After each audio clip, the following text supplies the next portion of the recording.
মাত্র 56 ঘন্টার মধ্যে 16টি চীনা সামরিক কার্গো বিমান তেহরানে অবতরণ করেছে। একই সময়ে রাশিয়ার বিমানগুলো একাধিকবার ইরানে প্রবেশ করেছে। ঠিক তখনই তেহরান প্রকাশ করছে সমুদ্রের তলদেশে গড়ে তোলা তাদের ক্ষেপণাস্ত্র শহর। একই সময়ে মার্কিন সাম্রাজ্যকে উড়িয়ে দিতে ইরানের পররাষ্ট্রমন্ত্রীর হুঁশিয়ারি, তাদের আঙুল ট্রিগারে রয়েছে। আর এর মাঝেই তেহরানবাসীর জন্য সর্বোচ্চ নেতার আশ্বাসবাণী, আল্লাহই যথেষ্ট।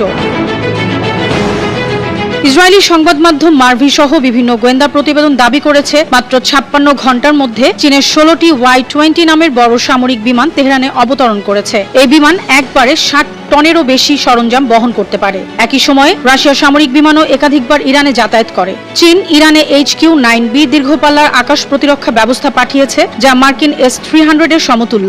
এছাড়াও এই ফ্লাইটগুলোতে পাঠানো হয়েছে উন্নত রাডার জ্যামিং, ইলেকট্রনিক ওয়ারফেয়ার সরঞ্জাম ও ক্ষেপণাস্ত্র তৈরির কাঁচামাল। এছাড়া ইরান এখন মার্কিন GPS এর পরিবর্তে চীনের বাই-2 স্যাটেলাইট সিস্টেম ব্যবহার করছে। এর ফলে ইরানের অস্ত্র ব্যবস্থা এখন স্বাধীন, পশ্চিমাদের নিয়ন্ত্রণের বাইরে। এই ফ্লাইটগুলো ছিল অত্যন্ত গোপনীয়।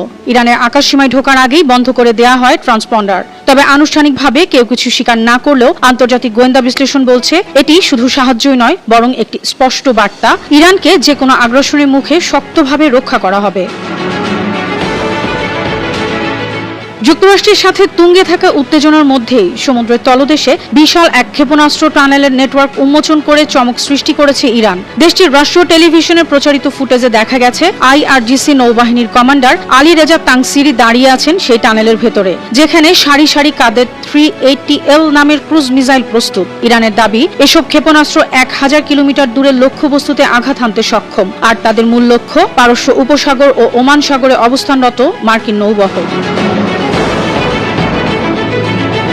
এই সামরিক শক্তি প্রদর্শনের মধ্যে কূটনৈতিক মঞ্চে এসেছে আরো কঠিন ভাষা। বুধবার ইরানের পররাষ্ট্রমন্ত্রী আব্বাস আরাকচি ঘোষণা দিয়েছেন, আমাদের প্রিয় মাতৃভূমি, আকাশ ও সাগরের বিরুদ্ধে যুক্তরাষ্ট্রের পক্ষ থেকে যে কোনো হামলার তাৎক্ষণিক ও শক্তিশালী জবাব দিতে ইরানের সাহসী সশস্ত্র বাহিনীর আঙুল ট্রিগারেই রয়েছে।